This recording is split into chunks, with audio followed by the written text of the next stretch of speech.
Hey, ladies and gentlemen, welcome to another episode of the Beyond Seven Figures podcast. With me today is Bill Kenney. Bill and I have known each other for, well, easily over the last year.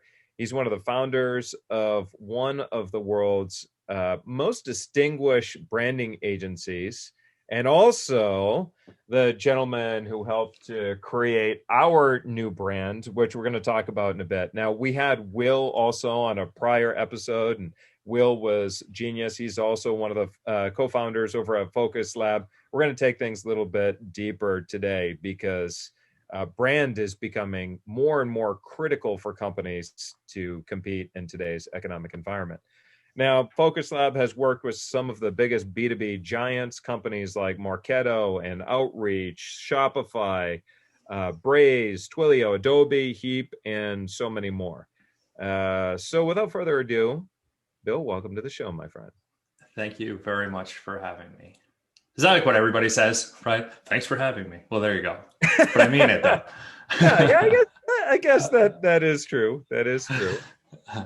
Bill, this couldn't happen at a more opportune time because we know a team of Google researchers went out to figure out why people are buying, what has changed in the last several years, especially where the pandemic struck and whatnot. And one of the things that they found is that consumers, and it doesn't matter B2B or B2C, are constantly going through this cycle of evaluation and exploration and evaluation and exploration. And once they decide they're going to work with somebody, say it's a branding agency, right?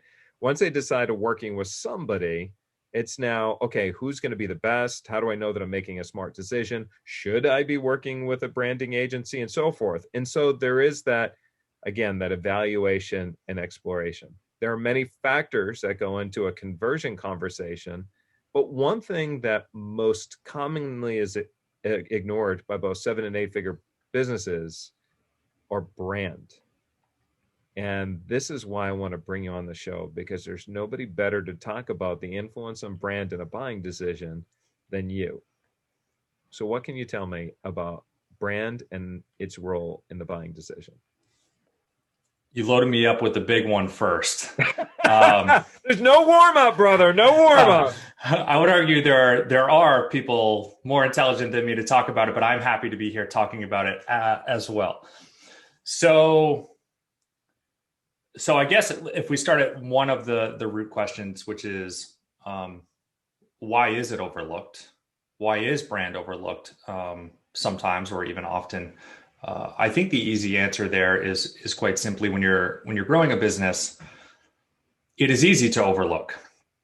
You're in the weeds, right? You're not at the 30,000 foot view type of working on your business instead of in your business. For many years, you're working in your business, and many business owners never get out of that. They're always working in their business, not on their business.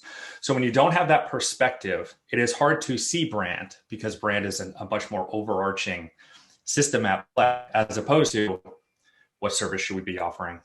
What product should we have? How many features should that product have? It's very on the ground type of building a business in that way. So when you're in that mode, you're just not thinking about brand. I guess I would also add that brand is mysterious in a lot of ways. So even if you're aware of it, there seemingly isn't like a silver bullet that you could say like, okay, so when I do my business, I need a CPA, I need a bank account, I need all these things that are very easy to understand immediately to a business owner. But then there's this word brand. Like, well, what the hell does that mean? Yeah. Because brand is so many things. So for both of those reasons, and there's more, but I think for both of those reasons, I think that's why we see companies overlook brand until they either realize they've hit some level of a ceiling. They're like, the features can't be any better. Our team can't be any better. Our processes can't be any better. So why are people not choosing us over somebody else? And then maybe a light bulb goes off and they say, oh, there's this thing called brand that I keep hearing about, or that I've been put onto, or that I listened to a podcast about, or that I read a book about, et cetera. And then I think that world opens up for them. And they start to see like, oh, I can achieve greatness with this other thing that I don't fully understand.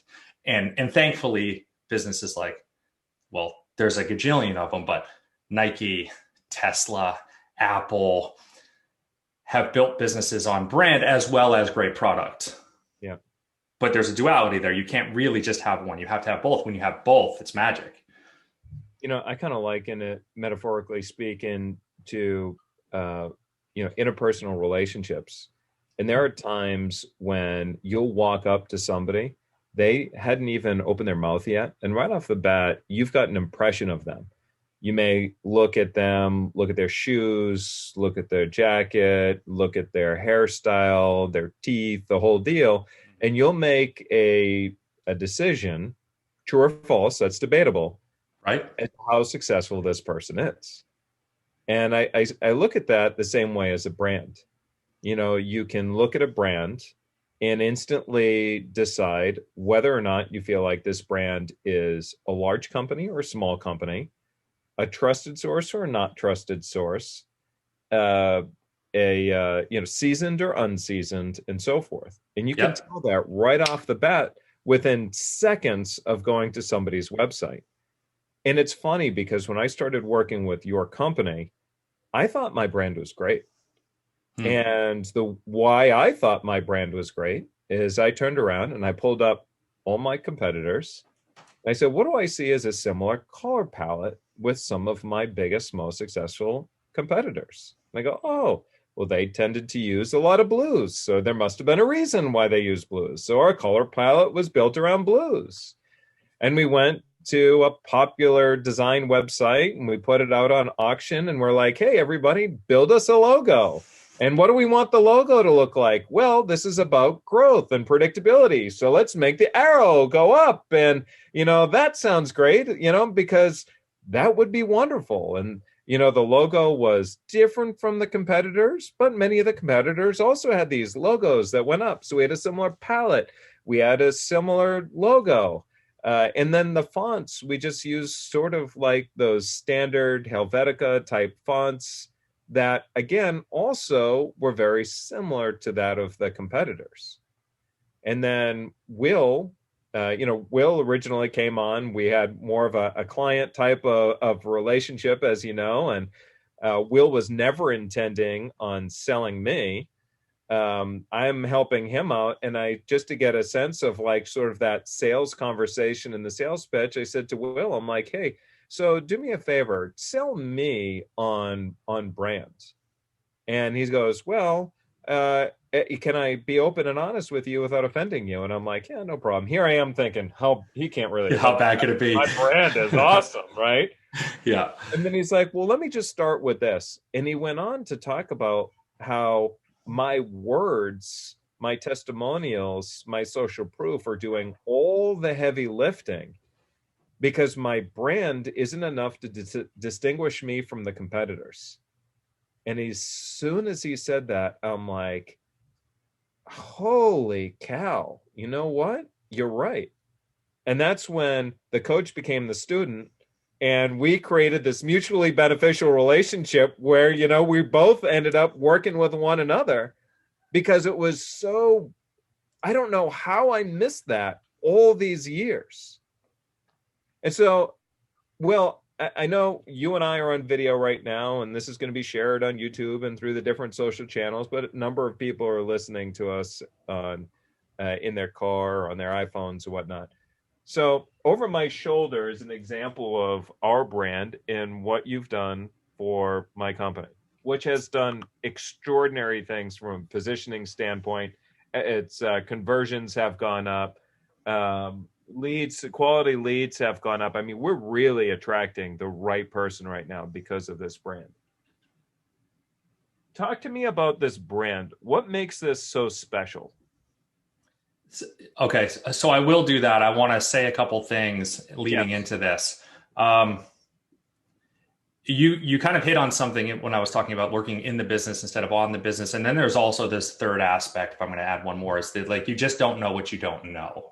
And I think you were falling into that, right? Like you thought it was fine. You were modeling kind of what the industry was doing, which seems like a reasonable strategy, but it's not. But you don't know what you don't know, right? Like you don't separate and distinguish yourself from competition by looking at them, seeing what they're doing and modeling it kind of thing, right? It's like, no, we need to create our own, if you want to get into books now, blue ocean strategy, how are we different? And we don't model even our business model off of their offerings. We look at the customer and say, what does the customer need, regardless of what the offering is over here? So that's kind of like another answer to the other question. Well, but I want to go ahead. You're right, though, because right now, so years ago, when I started this company back in 2010, the big thing was make sure you have a USP, your unique proposition.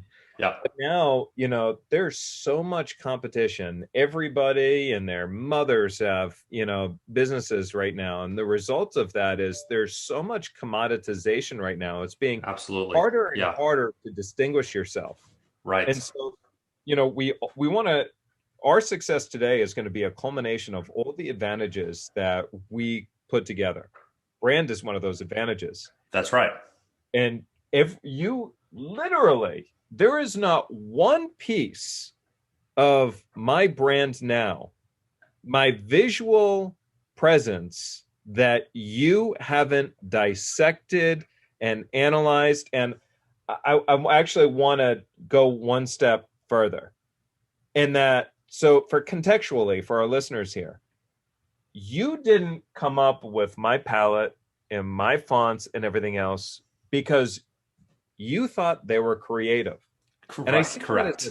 A big mistake with a lot of other branding agencies who are like, look, we have some really creative people on staff. We're going to go ahead and we're going to design something that is visually appealing and sexy and the whole deal.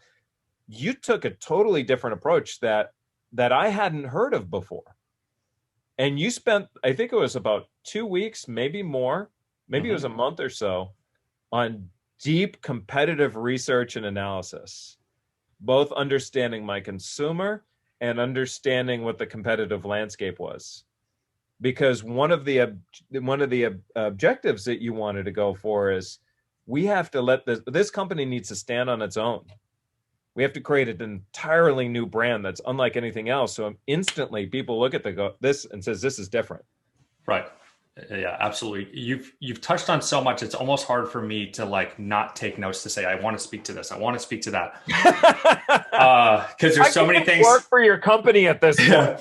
There's so many things that I really want to break down here, and because they're important and they're definitely important for the listeners to grab onto, is this idea of, we are in an increasingly commoditized world. So at the end of the day, as we get more commoditized and there's more competition, and what do you compete on then? You compete on price. That's a race to the bottom. Nobody really wants to do that. You're going to compete on features. So you're going to say, oh, they offer that, I'm going to offer that too. That's also a rat race. So what are you really going to compete on? We would argue strongly, you want to compete on brand, because that is actually what sets you apart. That is literally the DNA of your organization, of your purpose and why you exist. And that is unique to you. People can have similar purposes, but they can't have your purpose. They can't have your exact DNA of your company culture and your mission and why you operate, how you function. And that is why you see companies like a Tesla succeed, even though there's going to be a million other EV electric vehicle companies out there, because there's a brand presence there, right? They're like buying into that mission. That's why you see companies like a Patagonia or a REI or all these very deeply purpose-driven brands. Like, they are leaning into what they believe in. They're not just saying, I sell a cool car. Patagonia is not saying, look at this awesome hiking gear necessarily. They're saying, this is what we believe in, and therefore this is our business because of that. So it's the whole like Simon Sinek start with why type of thing. You see Apple do it. You see all these organizations do it. So that's the real power of brand. And that's why it is important. And I would argue it is undeniable, right? Like I feel so convicted in that I feel like I would want people to argue me on it, because I want to, where is the hole in it? And all of that is not to say that other things aren't important. You need to also deliver great service. It needs to be in the right market. You got to do all these other things. But at the end of the day, what's going to set you apart? If I reference that Blue Ocean Strategy book again, which I would recommend, in the beginnings of that book, they do a real good contrast to say, and this is now about strategy, and then we'll get into the work that we did for you. Strategy is so important in forming your plan. Duh, right? In a way. But strategy has often been, what are the other people doing? And what can we do that is a slight variant of that? That makes us different. Blue Ocean Strategy says, don't even worry about any of that. Pretend like none of them exist. Look at your customer and try to realize, what do they want and what do they need? And the contrast they make is the old circus, Barnum and Bailey, and then Cirque du Soleil. Cirque du Soleil didn't come in and say, how are we going to get bigger, better animals? How are we going to get bigger star power for the person in the middle of the stage, the big attractions? They said, no, we're just going to reinvent the whole thing. And in doing that, they not only captured that audience, they captured a whole other audience that didn't want to go to the circus because they didn't want to see animals and stuff, right? So you want to use your strategy to find, kind of that new ocean, if you will. So now, sorry, I'm going long here. You can tell I get passionate on the subject. So now going into why you don't make things that just look pretty and why you try to base them in some level or lots of level of strategy and in a deeper purpose. As a designer for a long time, I know the trap well myself. It is easy to get caught up in we're just going to make things look better. Mm-hmm. But why, right? And one of the other things that happens, and this is often maybe one of the harder challenges within a branding project, is trying to separate the business and even the business owner, someone like yourself, from their personal tastes, what they like, right? Does Charlie like green? And therefore he's going to say green should be the new brand color along with our suggestion? Or is Charlie going to say, I don't like green because my bedroom was green when I was a kid and I hated that bedroom. And I just can't be the owner of a business that's green. And we have to quickly say, no. You are looking through the wrong lens. This is not about you. We're trying to sell to these people over here. And for these reasons, this is the color your brand should be. This is the typography it should have. Because all of these fit into their world or their desires. It aligns to the things that they already aligned to. We're just adding another thing in there. I want to finish this point, which is now 3 different points, by saying brand is not only a visual exercise. In a minute here, we're going to talk about some of the decisions we made for you. We're going to talk about typography. We're going to talk about color. That is one part of the recipe, right? Like you bake a cake, you need eggs or milk or whatever you need to make a cake.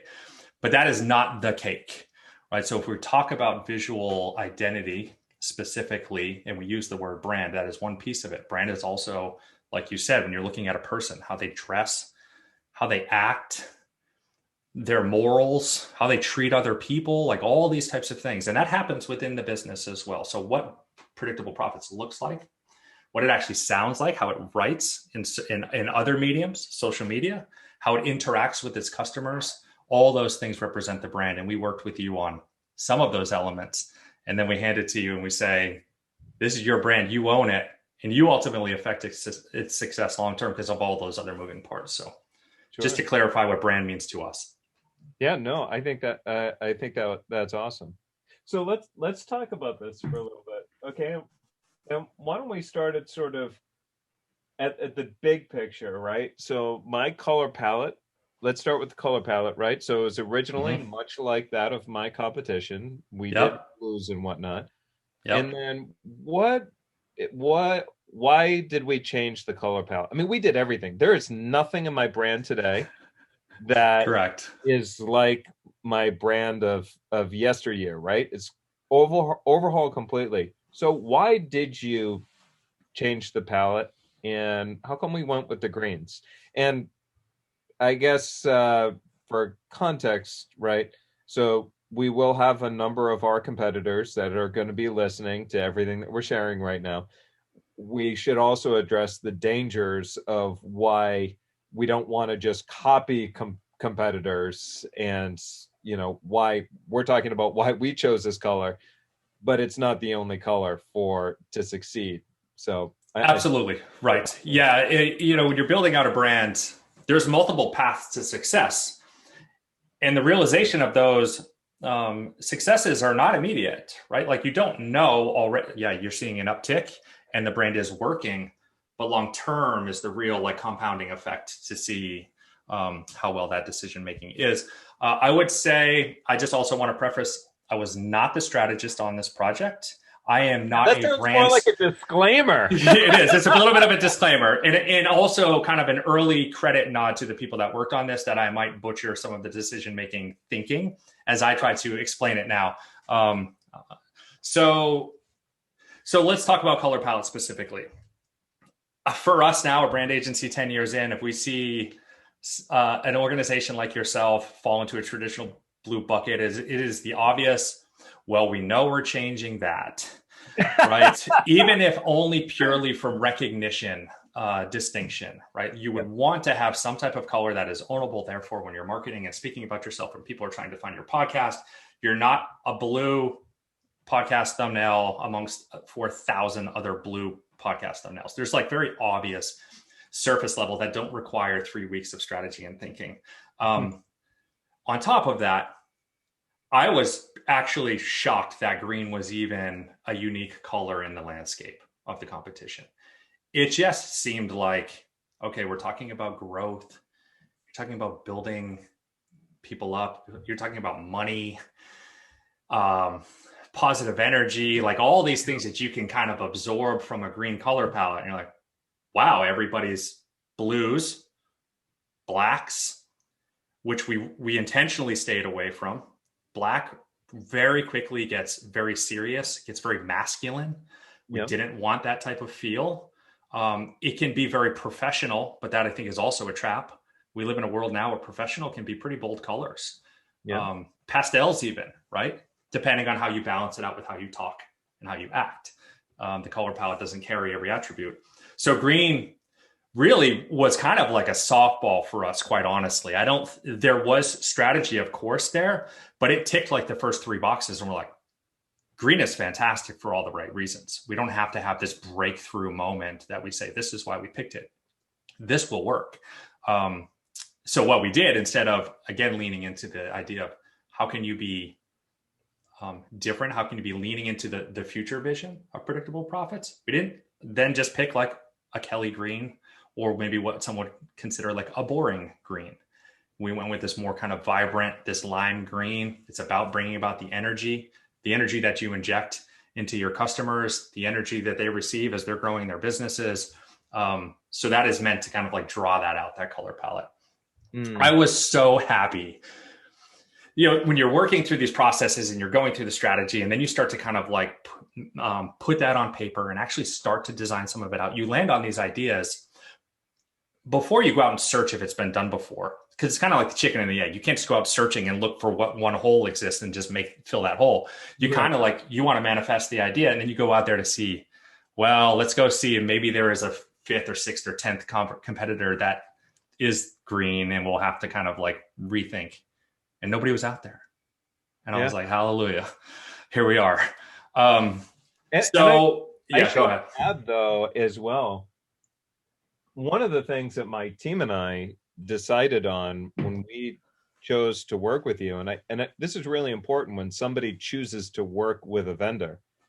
If you're going to make that commitment, you got to subordinate a lot of your own ego. And for us, of course, particularly being business coaches and working with some of the smartest entrepreneurs in the world, we feel like, we know a thing or two. But the moment we decided to work with you, and you're the one who initiated the conversation when you said, look, would like you to sort of like suspend judgment until you see what we have to offer. My team and I met separately, and we said, you know what? We've made the decision to commit with them. Let's subordinate our ego, and let's make sure, let's listen to everything that they have to say, and trust the process. And we didn't push back on a single thing. This really is, the result of a true, a collaborative relationship, but there was no pushback. Everything that you did, we fell madly in love with the whole thing. Yeah. And I want to say how critical that is to the process. It doesn't mean that when we don't have that, we don't succeed, but it is slightly degraded potentially without that, meaning that full level of trust. That is so important to the project. I also empathize with how hard that is as a business owner that has built a very successful business. They obviously have good instincts. They know what they're doing in a lot of ways. And it is challenging for us to say also, just trust us. We, quote unquote, we know everything, because we don't, right? This is a collaborative process. We need to learn and engage with you, the business owner, as a partner also, to understand and kind of like find the happy middle ground. But the happy middle ground is not, well, you have some color choices you like, we have some strategic decisions of where we think it should go, and who has the stronger point of view, let's punch it out type of thing. That level of trust to move that down the scale, which is where we have more control in the visual and the written word aspect, and you're giving more oversight of if you think it will resonate with the customer. Does it align with your future vision and where the company is going type of thing. So I want to applaud you for that, because I know that is hard to give up that control. We see ourselves as not the hero, and we're working hard to really make that clear and position ourselves that way. That is like, even though we want you to trust us and believe in all of our decisions, we're just the guide. We're just guiding you along. Like, you're still the hero of your story, and you will certainly be the hero now as the new brand rolls out, and you're the owner of it. Good job on you for all that. That trust was, that's big. We work with a lot of people and we see varying levels of that. And you guys were great at that. Well, I appreciate that. Well, together we're better, right? Yes, 1000%. So back to the color palette for a minute. You can't really see this on the video, just the way the lighting is and whatnot. But, you mentioned not even black. Well, this actually isn't black. This is correct. Dark color, but not black. That's right. Intentional, right? It's those small decisions that people are like, well, what the hell's the difference? Kind of looks black to me. Well, the devil's in the details, really, when it comes to design. And maybe that is where that statement is most true. It really is in the details. And sometimes you don't notice it. A design eye will notice it. Yeah. And we can draw that out. So you're correct, not black. Yeah. And so, there's what you see on the billboard, the green, the white, I don't know what this is, the not black, the dark color. And then there were some other complementary colors that you also shared with us in our visual brand guide that work, for certain use locations. And then, we've got the fonts, and we have, well, why don't you just kind of talk a little bit about the differences that we see here? There are about 3 different fonts that you shared with us. Why'd you make those choices? Yeah, let's talk about the decision-making as a whole. And it will be important for listener. I know you can't see these, but I'm going to speak to them pretty clearly, and I think you'll get a good grasp of it. And the key thread here is balance. How do you balance a stronger color palette while not being too strong? How do you balance a more quirky typeface that has a sense of like a personality and like a human feel while not feeling childish? How do you have a really simple typeface while not feeling boring? What we're trying to do during a brand visual identity exercise is balance all of those things. It doesn't have to be equal, but to make sure that the full recipe of all of them is aligned with what we think the emotion and the feel of the organization should be. So we've got this boldness and this energy and this brightness from this green. So we got to start to bring that back down to professionalism, right? Because if we just go crazy with the typography at that point, maybe we start to not even feel like a professional coaching platform anymore. It starts to feel like some athletic gear company. So we got to draw that back down. We got to balance that out. So when we look at your name, Predictable Profits specifically, instead of going with the industry standard, just about every industry now, sans serif typeface, yep, meaning a very clean, no frills, super simple to the risk of being boring. We chose not to do that for Predictable Profits, although that's what most people do. And I think that is still a safe choice, but that doesn't help us tell the story we want to tell. We want to say Predictable Profits is rooted in all of the expertise and the intelligence they have. And a serif typeface can draw that out. The relationship there, and sometimes subconsciously, is, when you read a book, the majority of the times it's this serif typeface that has a feel of like scholarly and smart and trusted.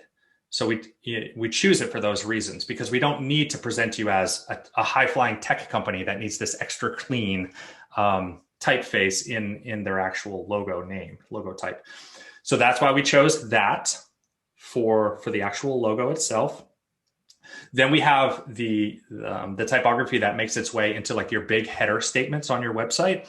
So the kind of like these big opening, it's not necessarily a call to action, but it is like your first, whether it's a brand promise or like you're just kind of a key mantra. We chose a typeface that was also not just standard, clean, boring, because there's another story that we want to tell at Predictable Profits, which is, yes, we're going to be high energy. We're going to be high impact.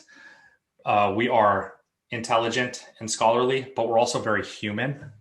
So this typeface that we're seeing here, that a lot of you will not see, but you can go to the website after and look at, is meant to kind of like connect those bridges.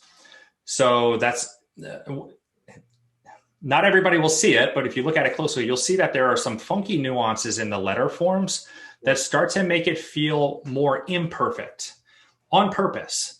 Meaning it's kind of got a little bit of a flavor to it. It's got a little bit of like a personality, and that personality is important to come through because that's a big part of your brand, right? Like you want people to resonate with you as people forward. So that was important to capture in that typeface as well, right? So all this thinking, people don't really think about this, right? They just think about, I need a website. It needs a button so someone can click on it to buy the thing I got, and I got to type some words somewhere. So they just pick whatever fonts are available.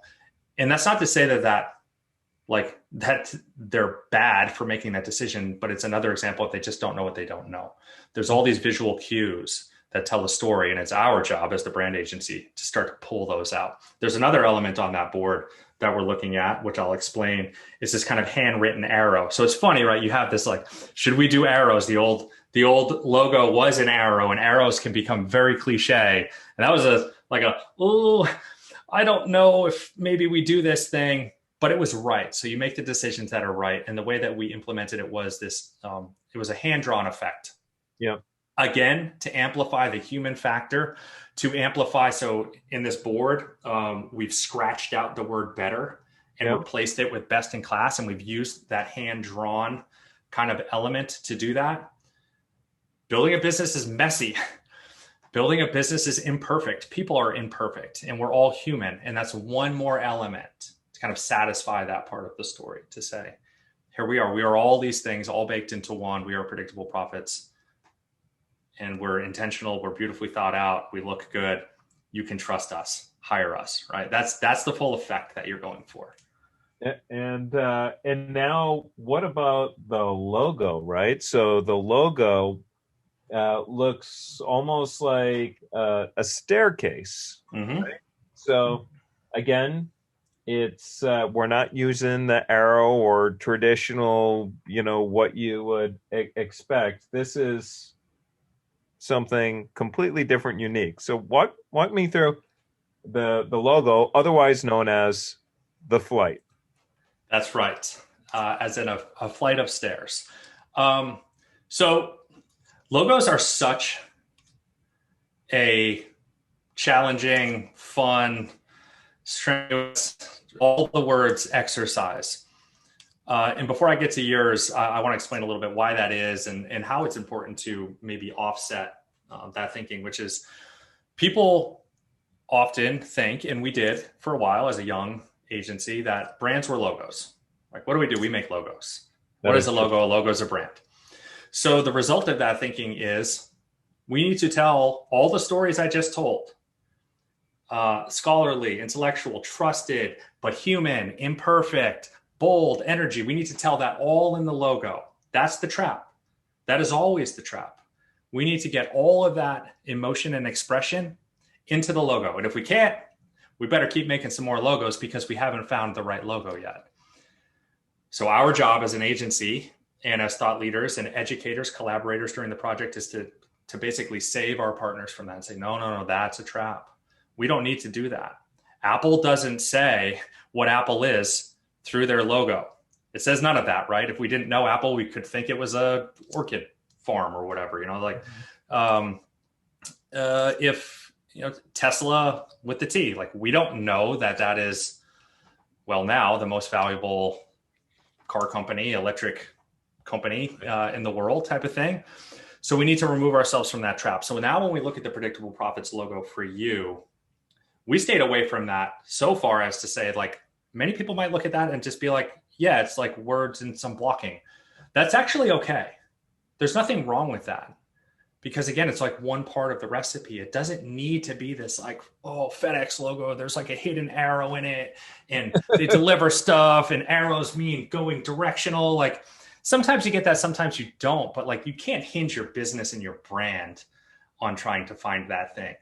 Yours was a great opportunity where we were able to actually wrap the type in a form that became both the logo and the name. Usually you have logo to the left, name to the right. So now you've got these two different elements, which can often become challenging, actually, where yours became a single element. Also, we call it luck, but like it worked out that the way that your name is structured, predictable being a longer word, profits being a shorter word, we were able to get that cascading stair effect. Stairs lead to growth.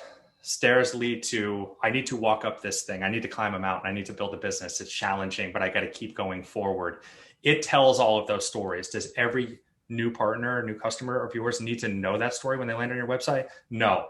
In the same way that an alien comes down from Mars and looks at the Nike logo and has no idea that they make sneakers, it doesn't matter. That story is built over time. Your logo is basically stealing this from another really well-known designer, Michael Beirut. But he basically calls the logo an empty vessel, right? In the beginning, it is an empty vessel, and you're putting meaning into it year over year. Your customers are drawing their own meaning out of it year over year, and it ultimately becomes something in that way. So we went that route very directly with you. And again, because of your trust and not falling into that trap of, well, but I need people to know what we do. It's like, yeah, they're going to go to your website and they're going to learn about what you do. You're not just going to throw up an ad with your logo and like hope they get it. So that really is the biggest challenge, actually, that we face. There is still that that challenge of getting over that hurdle, and we just do our best to kind of like teach and preach throughout the process. Yeah, no, I definitely.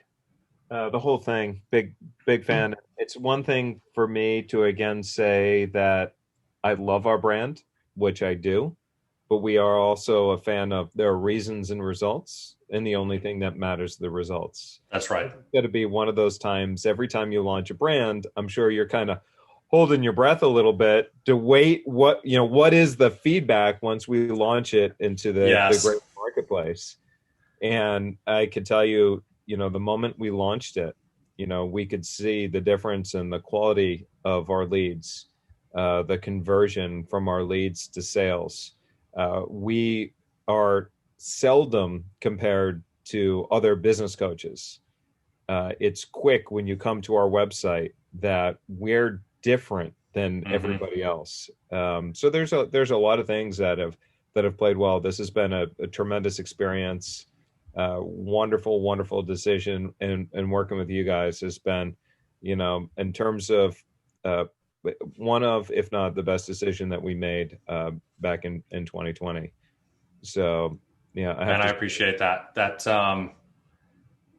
That is why we do it, right? Like, we are not business owners in the way that we just want to have a business and like, oh, we just landed on this thing and it seems to like turn $1, so like let's keep doing it. Like, we actually mean it when we say the reason we exist is to help other people succeed, and very much in the same way that you do. Like we're very closely aligned in that way, which is like our businesses are built to put people on our shoulders and have them gain success in that way. We want people to spend X with us and go out and make 100X off of that and look back and go, that was a fantastic investment. We care deeply about that. So, which is why strategy is important, not worrying about how we feel about it, if it looks cool or not, trying to get you not to care about if you think it looks cool or not. We're shooting for success, I love it, man. I love it. So I know we're kind of pushing up against the clock here. I want to be respectful of your time. So what sort of advice would you give to other entrepreneurs, CEOs that are listening to this podcast right now and starting to sort of, in the back of their minds, reevaluate their brand? How can Gosh. they have an understanding as to whether or not their brand is strong? Like how would somebody know it's time for me to do a brand overhaul? Or how would somebody know my brand is strong enough to stand on its own or weak? So Yeah. Yeah. I'm going to suggest a few things, but it is still going to be challenging from the regard of you wouldn't know what you wouldn't know, right? So if you're only going to look from a design perspective, your design knowledge would be limited in a way that maybe you would think it was fine, like you thought yours was fine, right? Which is just kind of like what it is. Will, one of the partners at Focus Lab, uses a good phrase that I like a lot, and maybe this is one of the litmus tests to say, do you feel like your brand is keeping your competition up at night? Or do you feel like they're excited that you hadn't changed much in a very long time because they know they're pulling away from you, right? So that doesn't give you the exact things to look for. What is that? The color palette? Is that type? Is that actually how you communicate on your website? Is that how you're positioned, right? There's like all these things that will inform the brand, but I think that's one of them. Do you feel like you're out there in the market, big and bold enough where the competition is chasing you? They're starting to copy you. At what point is Predictable Profit seeing other companies with similar greens, similar type treatments? Now you know you're pulling the market forward as opposed to just, out there in a pool with 50 other people that look and sound just like you. So I think that's one way to do it. I hate to do this because it's going to sound salesy. Another way to do it is to speak to somebody like us. No strings attached. I did not plan to say this, but just to get some perspective, right? Like you hadn't planned to do that in that call with Will. I think more people should at least do that. Entertain the idea like, hey, I don't plan to spend anything, but I'm going to go riff with these people for an hour on a call and just see what they have to say, see what holes they're going to poke in my boat. And if I believe them, if I believe them, if I don't, I don't. Nothing spent, nothing lost type of thing. That might be more eye-opening than someone sitting back and trying to critique it themselves beyond what I've just said. I think that's smart. That's a smart decision. And now let's say somebody does want to have a conversation with you. How should they get in contact with you? Yes. Yeah. So if you're going to reach out to us, our current, we're changing this finally after 10 years, which I'm really excited about, but our current URL is going to be our best place to find us. And that is focuslabllc.com. So it's focuslabllc.com. On there, you find our contact form. You can see the work that we've done for other people. You can see all types of stuff that we've written about brand and why it matters. And that's always the best place to hit us up. We're an open book. We love chatting with people, seeing if we even agree if they need our help, and just having those conversations. So we'd love to hear from you. Awesome. So again, that's focuslabllc.com. If anything, I do recommend that you give them a buzz, you just have a conversation, evaluate your brand, and you may learn a thing or two, just like I did, that you didn't see being so close to your brand itself. So definitely worth it. It was worth it for me. Bill, thank you very much for being a guest on this show. So we're going to cover more strategies, more insights, more ideas on further episodes. And if you're looking on how to take your business to the next level, if you're looking on how to build best-in-class business strategies, right, Bill? That's right. Head over to predictableprofits.com and we'll take good care of you. So this is Charles Goddett, again with my friend Bill Kenney. And we'll see you in another episode. Goodbye, everybody.